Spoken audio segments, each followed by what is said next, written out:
दोस्त, उत्तर प्रदेश का जो माहौल है ना वो टाइट कर दिया है प्रियंका गांधी वाड्रा ने।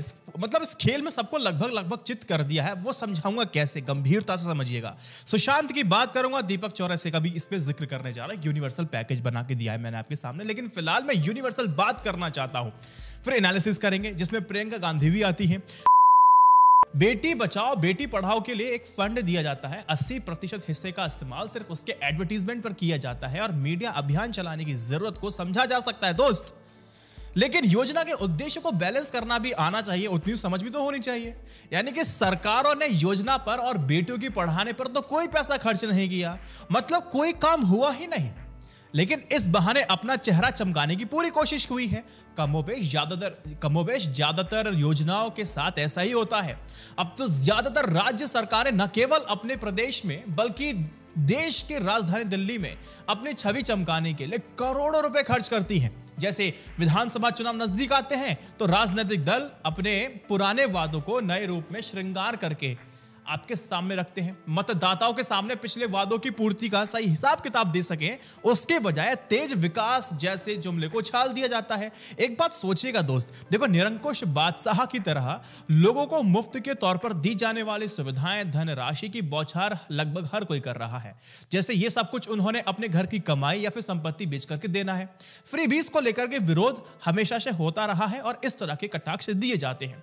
देश का दुर्भाग्य है, देखो, हमारे देश के नेता, लगभग सभी नेता जनता की सेवा करना चाहते हैं। अब आप कहेंगे तो दुर्भाग्य क्या है? देखो, सेवा करने के लिए उन्हें बस सरकारी पद चाहिए। चेयरमैनशिप दिला दो, मंत्री पद दिला दो, मुख्यमंत्री पद दिला दो या फिर कोई प्रधानी वाला ओहदा ही दिला दो, जहां उनको सरकारी फंड बांटने व खर्च करने का अधिकार मिल जाए। योगी जी हो, राहुल हो, अखिलेश हो, मायावती हो या फिर लालू हो, अर्थात हमारे देश में जितने भी नेता अलग अलग पार्टियों के, सभी जनता की जी जान से सेवा करना चाहते हैं। इनमें से तो कई खरबपति, करोड़पति भी हैं। ये अपने पैसों से सेवा नहीं करना चाहते बल्कि सरकारी खजाने से हमारी सेवा करना चाहते हैं, और इसके लिए इनको अच्छा सरकारी पद चाहिए होता है। यह लोग हमारी सेवा के इतने शौकीन होते हैं कि चुनाव लड़ने के लिए लाखों करोड़ों रुपए पानी की तरह बहा देते हैं, क्योंकि सरकारी फंड की अपनी अलग ही महक होती है और यही बात इनको फायदा देती है। देश के हर एक व्यक्ति लंबे समय से धृतराष्ट्र की भूमिका निभा रहा है, इसलिए तो अब ना ही शहीद आजम भगत सिंह जैसे आजादी के परवाने बचे हैं जो देश के लिए हंसते हंसते फांसी का फंदा चूम करके मौत को गले लगा लेते हैं, और ना ही रानी लक्ष्मीबाई जैसी वीरांगनाएं हैं जो मात्र 29 वर्ष की आयु में अपनी झांसी को बचाने के लिए अपने पुत्र दामोदर राव को अपनी पीठ पर बांध करके अंग्रेजों की विशाल सेना से अकेले जाके भिड़ जाती हैं, और ना ही महात्मा गांधी जैसे लोग हैं जिन्होंने सिर्फ 2 ही कपड़ों में अंग्रेज की सरकार की नींव तक हिला दी थी। इन सभी देवतुल्य लोगों ने बिना किसी पद, गाड़ी, बंगला, पैसा, लालच किए हमें आजादी दिलाई। लेकिन आज का नेता पहले पद चाहता है, सेवा खुद के लोगों के लिए मेवा चढ़ाता है। आज का नेता पहले पद चाहेगा फिर सेवा करेगा। यही पैटर्न लगातार चलता रहता है, क्योंकि उनको पता है कि धृतराष्ट्र इनको कुछ दिखाई देगा नहीं, इनकी आंखों सामने सब गलत करते रहो, कोई समस्या नहीं। बात करते प्रियंका गांधी वाड्रा की। यूपी में प्रियंका गांधी वाड्रा का थीम है वीमेन एम्पावरमेंट, नारी सशक्तिकरण। प्रियंका गांधी वाड्रा का 40% महिलाओं को कांग्रेस का विधानसभा उम्मीदवार बनाने की घोषणा ने तो पहले से ही सबको हिला के रख दिया था। अब महिला मैनिफेस्टो आने के बाद तो यूपी के किसी भी राजनीतिक दल के लिए वह चीजें नजरअंदाज करना बहुत मुश्किल हो जाएगा। नजरअंदाज करेंगे तो समस्या उनके सामने खड़ी होगी। देखो, समझिए, वीमेन एम्पावरमेंट कांग्रेस की थीम यूं हवाई नहीं बन गई है। इसके पीछे एक बहुत बड़ा थिंक टैंक काम कर रहा होता है, कई महीनों से, सालों से काम करता है। वो कैसे काम करता है? लाखों लोगों के फीडबैक के आधार पर इन बिंदुओं को तैयार किया जाता है। सबसे बड़ी बात यह है कि कोई भी राजनीतिक दल इस घोषणा पत्र का विरोध नहीं कर पा रहा, कांग्रेस वाले का। आने वाले वक्त में कांग्रेस ने अपने लड़की हूं लड़ सकती हूं अभियान के तहत अगले 2 महीने में उत्तर प्रदेश की 5 करोड़ महिलाएं मतदाताओं तक पहुंचने की योजना बनाई है।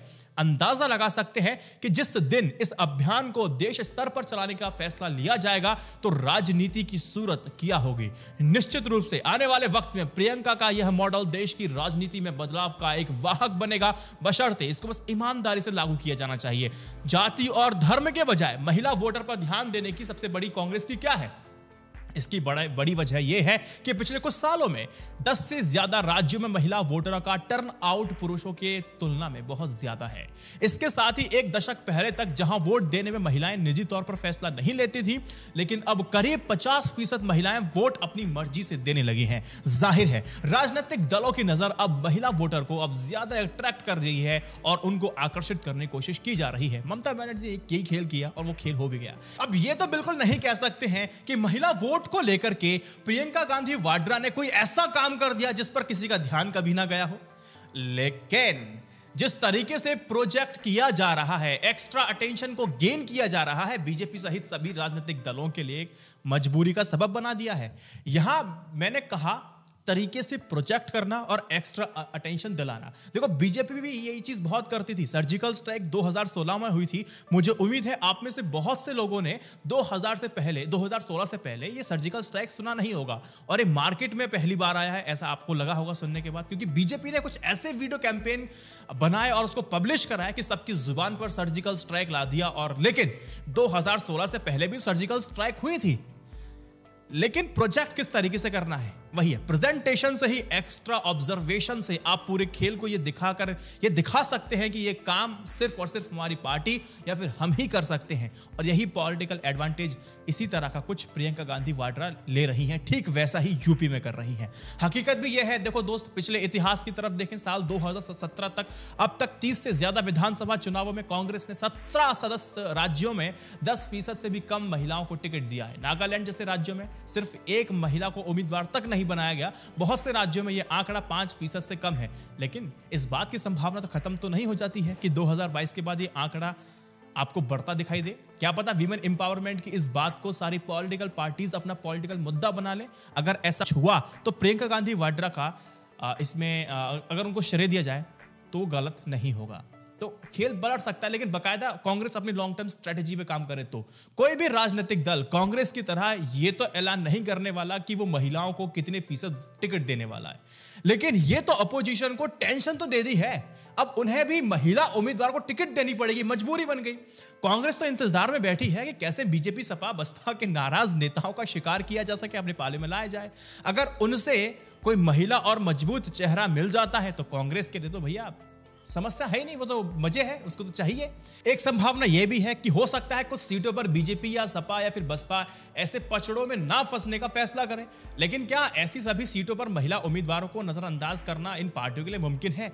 नहीं है, क्योंकि प्रियंका गांधी ने ऐसा माहौल बनाने में सफल लगती है कि अगर उन्होंने इसको नजरअंदाज किया तो फिर समस्या खड़ी हो जाएगी। अच्छा, प्रियंका गांधी ने जो माहौल बनाया है ना, उसमें सफल वो लगती हैं, ये लोग नजरअंदाज नहीं कर सकते। देखो, आप नजरअंदाज क्यों नहीं कर सकती ये समझो इस थीम को। मैं अब एग्जांपल देता हूं। देखो, राहुल गांधी और सोनिया गांधी अपने ड्रीम प्रोजेक्ट न्याय योजना का भले ही उन्होंने कोई फायदा 2019 में नहीं उठाया हो, लेकिन 2019 में बीजेपी सरकार पर किसान सम्मान निधि लेकर आने के दबाव तो कायम कर दिया था। ये बात अलग है कि कांग्रेस के आइडिया का पूरा फायदा बीजेपी को ही मिला था, लेकिन कांग्रेस को नहीं मिला।